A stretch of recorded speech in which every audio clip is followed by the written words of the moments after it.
It's an absolute pleasure to speak with you. So, first things first, I just want to kind of gauge how you are. How are things going at the moment? Yeah, they're pretty good, man. Uh we obviously we dropped the EP mid-September. And since then we've just been doing a few shows. We did a little headline weekend last month. That was really fun. And we did a date with Wargasm as well. And now this week, tomorrow actually, we're doing a headline in Brighton, and then we're doing another sold out show with Gasm on Friday as well. So it's going pretty good. Everyone seems to be liking the EP. So yeah, I'm having a good time. That's good to hear. I'm glad it's going so well because, of course, this period can be quite stressful, even after a release. You think it calms down, but ultimately it doesn't. The train Yeah. keeps rolling on, not just with shows, but with promoting it and trying to get as many ears and eyes on you and on the product as possible. You mentioned Brighton tomorrow, as of time recording. Yes, Brighton tomorrow. Where's your mind at that? How much are you looking forward to that particular show? A lot actually. When so Otto and I, before we started Crashface, we were in a band previously, Yeah. and even in that band, I think we only ever played Brighton once, and it was our second to last show ever. We played a venue called Pipeline, and it was like a really sweaty, really fun show. And ever since then, like ever since we started Crashface, we've made a point of like, all right, we need to play Brighton, we need to play Brighton, and it's just never come up. And our session guitarist Max as well, she lives in Brighton as well. So she has loads of mates there. We're good mates with the sport band Hell Hotel. And we have loads of mates in Brighton, but it's just such a difficult city to try and plan into a tour. So when they actually messaged us and said, "Do you want to do the show?" We jumped at it. So really excited. It's incredible. It's incredible that it's not really been able to come about up to this point, but you have that history with it regardless. Yeah. Yeah, it's always fascinating to find, like, learn that as well. Of course, as you said, you're not aware in that previous band, you have that history. But with Crashface, it just feels like things have been going, at least from my outside perspective, and looking at what you've been doing up to this point, that it's a constant roller coaster. It never seems to stop. And it feels almost like you're always busy. Does it feel like, considering we are at the latter point of 2024, does it feel like things are beginning to kind of chill out a little bit, that you have been able to stop and take a breath and appreciate what you've done to this point? Um, yes and no. It's weird. The way I typically like to do things, especially in terms of releases, is I like to get the date in mind, get the release done, and get like as much sort of content and as much stuff around the release done before the release is out. So then once the release is out, I can kind of take my foot off the gas and enjoy it for a little bit. So I've kind of had that. So to be honest, it's kind of ramping back up again. We're currently going through like a bunch of tracks, and we're trying to get into the studio a lot now. So yeah, I had like a couple weeks. I say rest, just working my day job really. But now, in terms of the music side of things, yeah, it's ramping back up. So It never really stops, does it? yeah, yeah. Going back to those runner dates in October, because of course that would have been a lot of people's first opportunity to hear the songs from the EP, the new EP, hearing them live for the first time. Sum up that particular tour and what the experience was like delivering the new tracks to the people who attended. Um, I think it was what you could expect. It's we've always really like sort of shot for the moon in terms of composition and production value when it comes to our songs. So trying to translate it to the live setting first time and getting it bang on is usually a bit of a task. So it was only 4 dates, but the first show was a bit rocky, but then yeah, but by the time we were around to show two, we smoothed it out. It was also the longest set that we've actually ever done. I think we did Mm. 12 or 13 songs or something. Which yeah, usually we're used to doing support slots, so we're used to just doing like 6 or 7. So it was a fun challenge as well. But I think through it we've kind of learned a bit about where our limitations lie and where our strengths lie in terms of headline shows. But it's the most rewarding thing about the doing like those headline shows is just getting to like meet the people afterwards, like people who actually like give a shit and like actually made the effort to come down and not just see the show but stick around just to say hi, and like you get to talk to them and why they enjoy the music and their first time hearing it, and it makes it all the hard shit worth it. So it was a very wholesome few dates, I'd say. Nice choice of words, wholesome. Because yeah, I wanted to ask because of course that's your opportunity to meet and talk to people and get that feedback if you want it or they're so willing to give it. Did you get much of that there? That people coming to you and saying, "Oh, I enjoyed this about this the particular show," or didn't enjoy this particular point? Not really, no. It's no one. I mean, feel free to. I'm not gonna. But no one said they didn't like anything. Everyone's just like, "Oh, that was really good. It was really." Yeah. Um, and to be fair, I don't think I would go up to the singer of one of my favorite bands after a show as well and tell him that he was shit. So I I don't know if anyone's going to. People are probably going to watch this and start doing it now, but. There's a way to word it. You don't need Yeah, to oh be yeah, oh that yeah, bad. oh yeah. What about first timers? Did you meet anybody on those dates who said this is the first time I've ever experienced you live? Quite a few. There was a few uh partners of people that had been dragged along, but ultimately ended up enjoying it. Same with a couple of just like mates who wanted to go with someone. Yeah. There was, we usually tie in the at some point in the set. We usually tie in the typical, who's seen us before, who's never seen us, da, da, da. And we got a fair show of hands for each. So yeah, it was cool to see a lot of new faces. Yeah, that is quite rewarding, isn't it? Because I mean, ultimately, as an artist, you want to show progression. You have, as you said, stepped to do this headline show. You are playing a longer set. You're doing more songs and pushing your own limitations. So to see sort of, let's say, a quarter, even a half full of the crowd putting a hand up and saying, "First time Yeah, seeing you," it's just good, isn't it? yeah, it's rewarding, and it makes you feel like you're not what you're doing isn't just falling on deaf ears.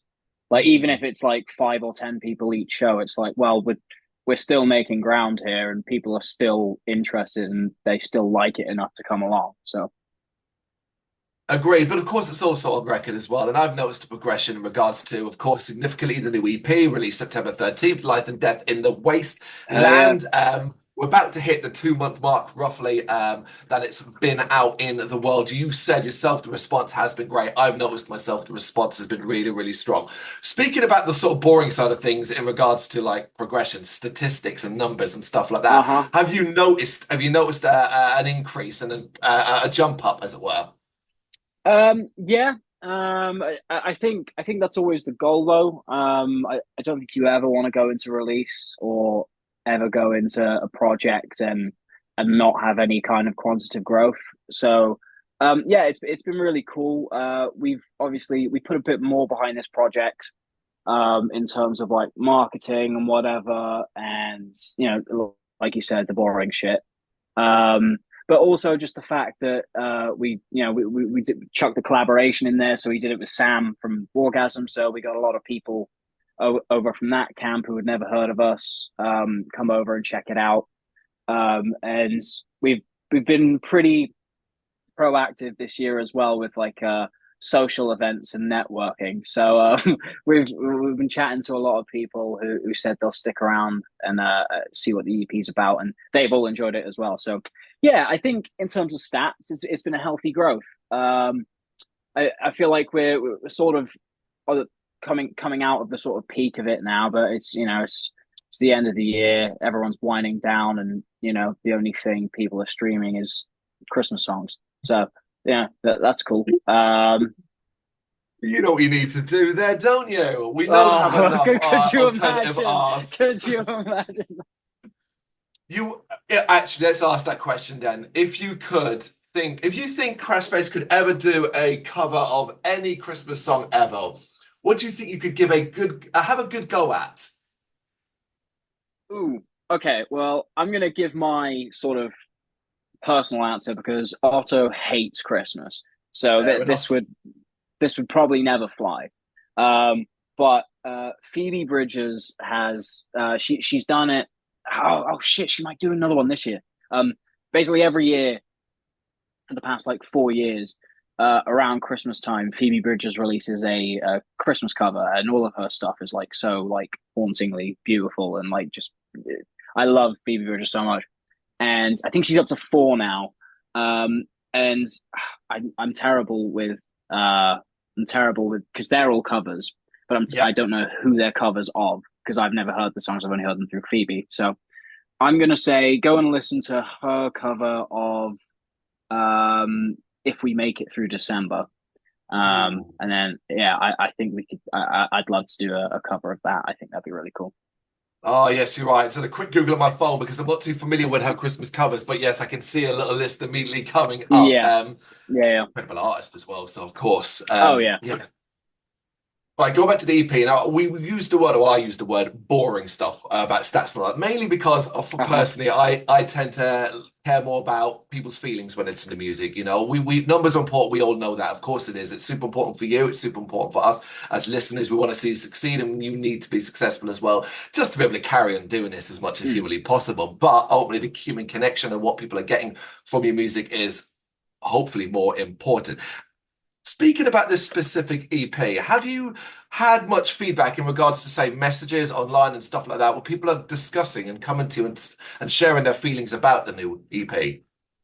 Um, I haven't had a crazy amount. No, I've spoken to a few fans at shows, but the way that we've always tried to do our songs and the way I usually tend to do my lyrics is like I like a lot of wordplay, and I like to use metaphors a lot and Yeah. come up with like clever, almost disguised ways of like talking about a certain issue. So our stuff has never really been like super on the nose about like certain topics because I also like to I think it's really important that the listener have open interpretation as well.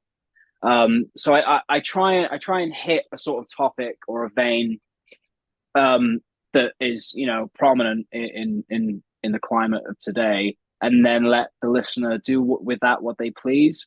So no, is the short answer. That there hasn't been a lot of emotional discussion about our tracks, but that's because I feel like that's how I want it to be. I don't really want people to conflate our music to one specific feeling or topic, you know?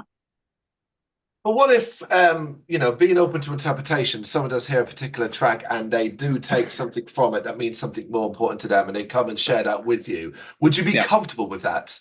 Oh, of course, beautiful. Yeah, that's what I want. I just don't want it to. I just don't want it to. I don't want the dynamic to be me discussing this one feeling or this one emotion or this one Yeah. issue, and you having to accept that because you're listening to the song. I want it more to be what you've just said. I want it to be you've heard the song and you've come to your own conclusion, and you can bring that back. I don't want it to be the other way around. So Completely understandable. Makes complete sense to me. Have you noticed as well, like a common theme between sort of commentators and say reviewers about the EP, where they're either sort of picking up on something specific, maybe it be a track or a moment. Um, we spoke about it briefly, but a lot of people have really enjoyed the collaboration with Sam on Maniac. Um, I feel like a lot of the reviews as well that there's been focus on Surrender Lessons, which is the final track, and I'm pretty happy about that because I feel like yeah, as we were talking about emotions and whatnot, I feel like that's definitely one of the more emotive and dramatic tracks that we've ever done. And I did kind of want it to be like a not the focus, but we stuck it at the end because I wanted it to be like a big conclusion of the EP. So I'm really happy that people are picking up on that and the dynamics of it. Speaking about the EP as well overall, were there any areas that you found you really pushed yourself out of your own normal comfort zone? You speak of that particular track as well, and the emotional depth and stuff like that. Of course, doing a collaboration with Sam from Orgasm is a huge Mm, deal as well. Good question. Pushing ourselves. The, the middle track, track three, Bubblegum, that is probably one of the most like poppy sounding like lighter tracks we've ever done. Um, and like our mission statement, like since our first release in 2020, it's always kind of been like we don't want to be put in a box. Like, like if you've listened to our discography or if anyone, has gone through it, it's like some tracks will be really heavy, some tracks will be really poppy, but like, it's still all Crashface. Yeah. So we came up with all the tracks for the project. And all of them, I mean, Bubblegum still has its moments, but all of them are they're pretty rock metal driven. They're pretty heavy. So I think the decision to go back to Bubblegum and try and wasteland it, like, because we had like a version of it before, but it was like it was a little light and it was a little clean. So when we decided that we wanted to put it in the track list, we had to open it back up and sort of go about it at a different angle. So getting that to work in the project with all the heavy stuff, I thought was a bit of a challenge, but I think we've pulled it off because I have a lot of people saying that they really enjoy Bubblegum, so I'm happy we got to do that. Considering how challenging that was, what made you decide to do that? I mean, was it just that you loved the content, you loved what the song was so much that you felt it had to be, it deserved to have that reworking? Yeah, because there's always like the sort of like standard for like the industry and like putting out music and like what everyone tries to tell you is that they try and tell you that you need to create this sort of almost very two-dimensional brand of yourself, and it needs to be recognizable and it needs to be like unapologetically you. um but a lot of people conflate that to being like generic and everything sort of being samey, just so it's easy to latch onto. But that, like I said, it's always been kind of the opposite of what we've wanted to do from the beginning. So although we got to go into it and we've always loved the song, it was taking it and sort of just like updating it, sort of it making more of like what we're about and what we want to get across now than the song itself. But like I said, not being put in a box is like our biggest sort of thing. So we're happy that we got to still take that song, which is kind of the other end of the spectrum in terms of genre and heaviness and whatever. And I think we've still made it fit. So that's really cool. I think if you know Crashface, it fits even more. Obviously, perhaps if you come fresh on this EP, it might shock you momentarily, at least until you Yeah, realize how yeah. damn infectiously brilliant it is. But if you know Crashface and you've been around a little while, you are no doubt completely on board. You expect this. Nobody should be trying to put you in a goddamn genre. It's never been your thing, and nobody should want you to ever go down that route. And as you said yourself, you're not likely to ever do that. And I think that's a major part of your appeal. I think it's what appeals to so many different people around the world, but with so many different walks of life.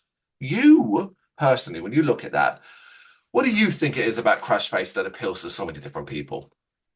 I do think that is a big part of it. I've been saying a lot recently. I've been saying it for a while that as a sort of an avid music listener and consumer first, I feel like the listeners of today and the fans of today and the people who appreciate these artists, that they're smarter than ever. Like no one's sort of no one's sort of like one camp now. Like everyone listens to kind of everything now. Like it's very rare to find someone who's like, no, I only listen to deathcore. It's like it doesn't really exist anymore.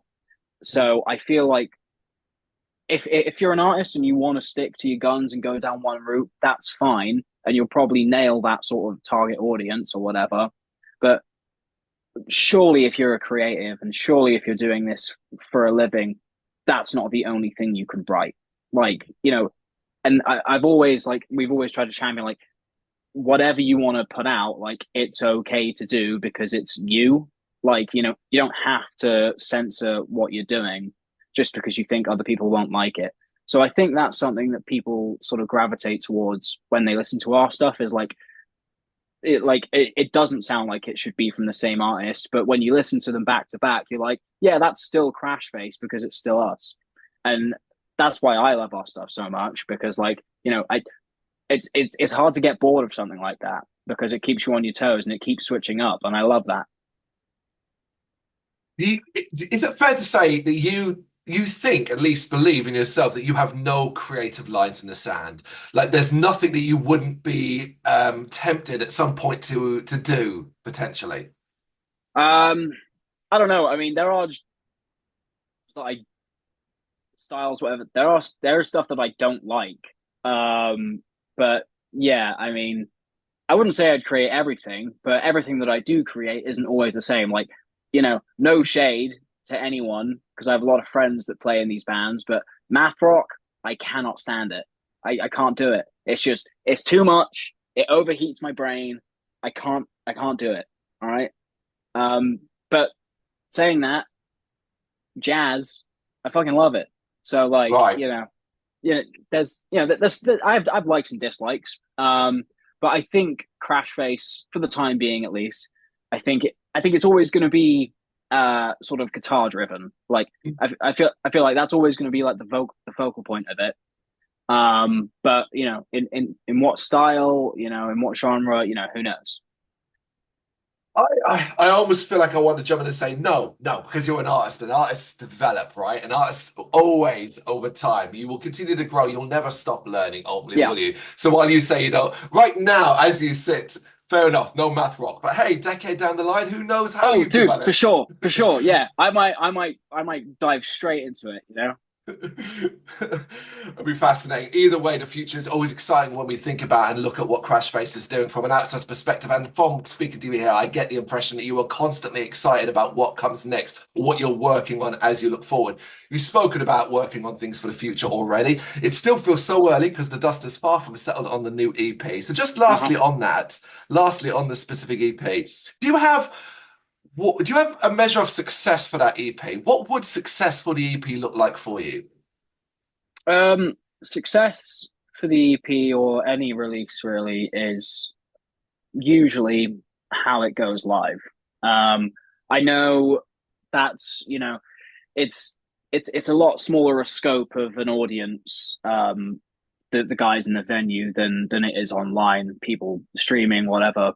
I know it's not a great indication of the reception as a whole, but at the end of the day, the live show is like mostly what we do this for, and I feel like it's the most important aspect to fans as well, and we owe it to them who have supported us as long as they have to do those songs of service when they've put aside their night, paid for cover or paid for travel, and come to wherever they have to see us. So I feel like when I'm most happy with a release is when we get to play it live and you can see that everyone's fucking loving it and it goes off without a hitch. And it's fair to say you've been having that so far. Yeah, yeah, it's been going pretty good. Like I said, there's always hiccups. There's always stuff that needs to be ironed out first or second time, but I feel like we kind of cracked it now. Still plenty more to come, of course. It's a well accustomed to be said, and Crashface is already going up the next steep hill towards the next big drop as we look into next year. And I'm going to ask you what your plans are and all that because hell, you're always busy and your plans change and more will be added. And there's lots and lots of hope that next year will be incredibly busy for you. But do you have potentially a goal that say you would like to achieve by the end of next year, end of 2025? Ooh, a goal by the end of next year. I would have loved to have gotten to tour Europe.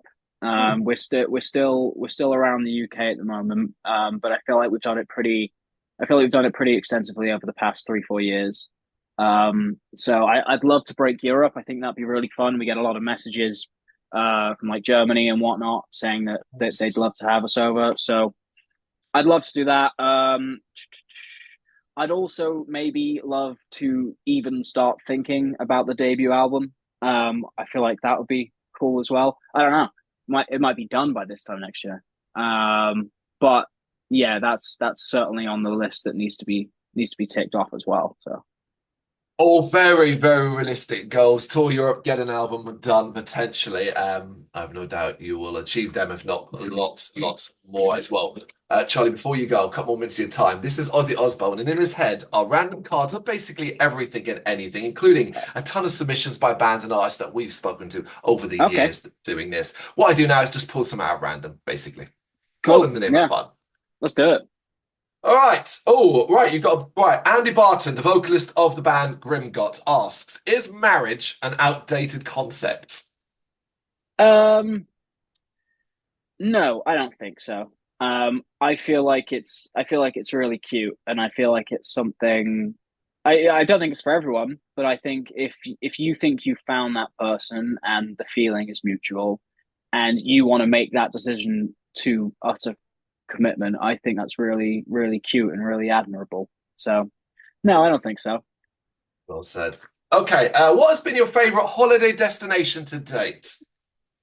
Ooh, holiday destination. We did go to we went to Berlin a couple of years ago to do a show, so it wasn't really a holiday. But I I fell in love. We were in that city for maybe 23 hours in total, and then we played the show, went out, flew straight back out.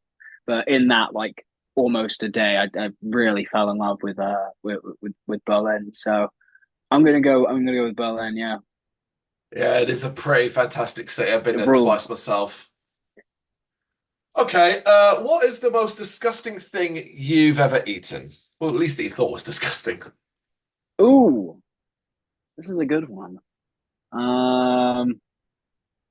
I don't know because I'm a pretty adventurous eater, I'd Ooh. say. I tell you what though, immediately comes to mind, and this is I'm not bashing anyone. I was a vegetarian for a few years, but vegan cheese, I they might have nailed it by now, but when I tried it, I think it was like 3 or 4 years ago.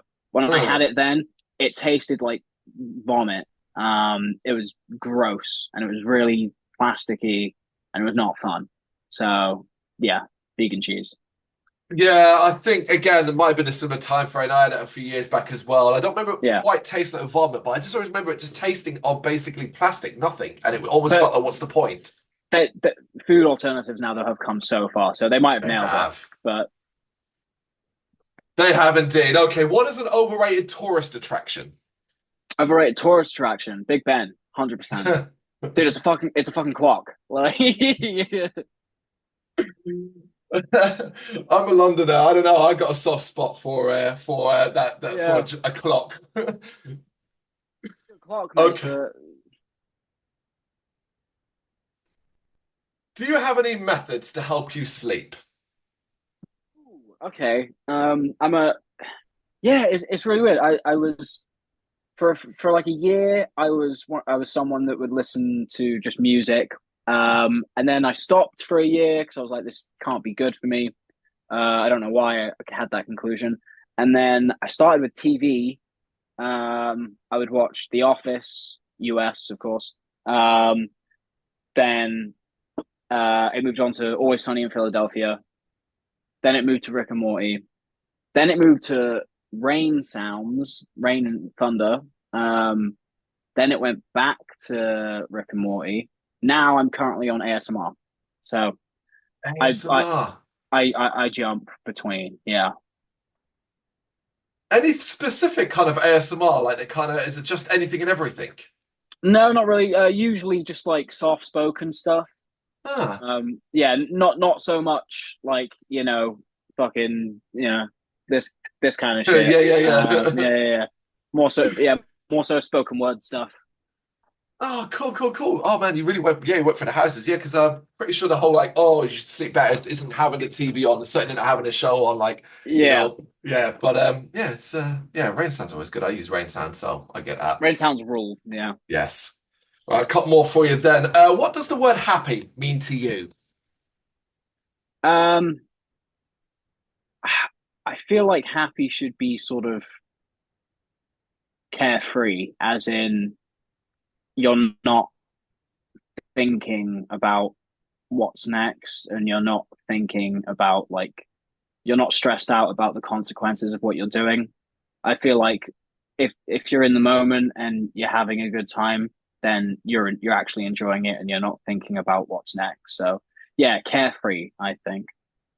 Incredible, incredible way to put it. Because when people hear the word carefree, I sometimes think they almost hear it as no consequences and becomes a Yeah, dangerous word almost. but yeah, no, I think whenever you're thinking too much about the ramifications of what you're doing, then there's no way you can be enjoying it. So, Yeah. Who is someone that you cite as an inspiration? And this could be from any walk of life, not necessarily from music. ooh, an inspiration, any walk of life.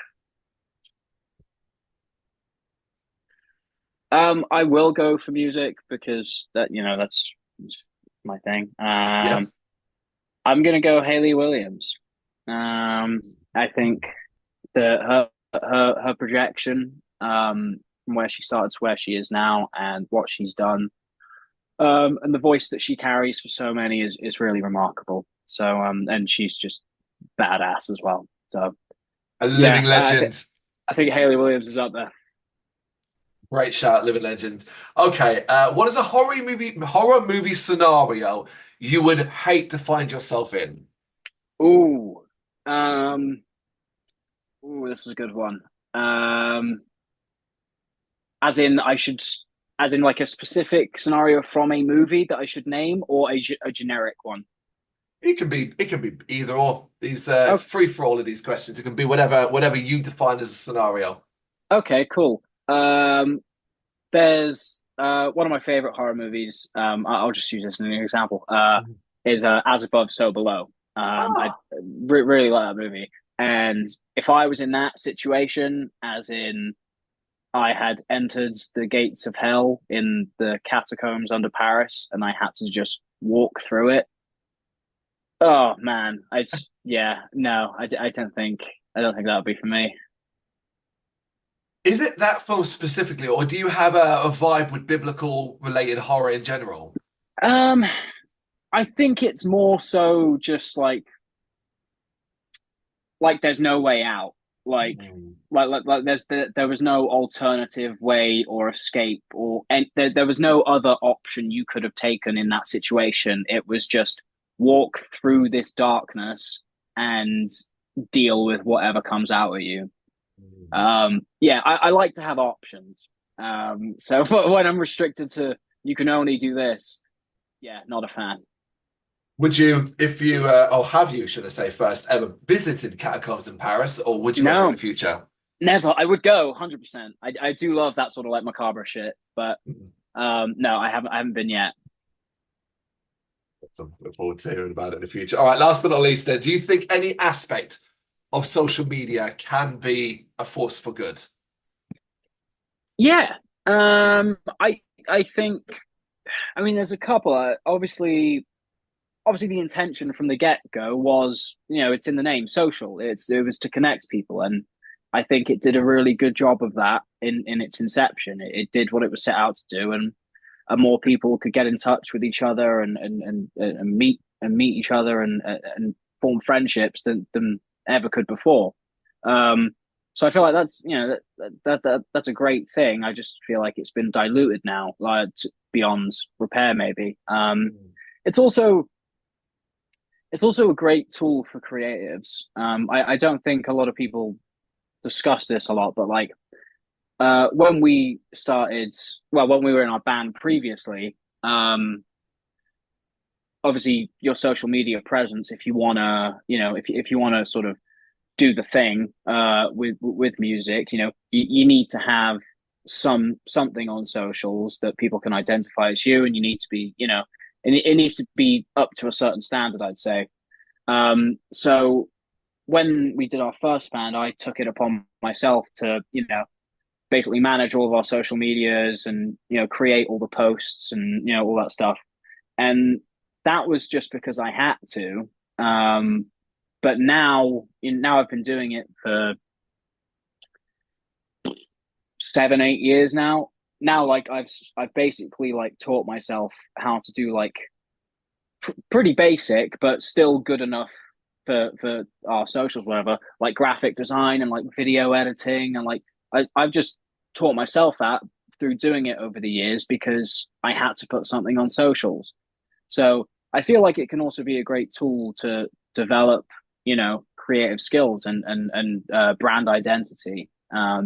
Because it's something you just have to do nowadays. So I feel like it does bring out some sort of creation in people as well. That is incredible. That's the first. You're the first artist and slash band I've ever who's ever brought the creative side of things. Because ultimately, a conversation around social media normally leans towards the negative side of things, particularly Sure. by today. And while there are most do pivot towards the social aspect and the fact that you can use it to promote your band music as best as possible, it comes with so many drawbacks that often outweigh. But man, the creative side of things is massively overlooked.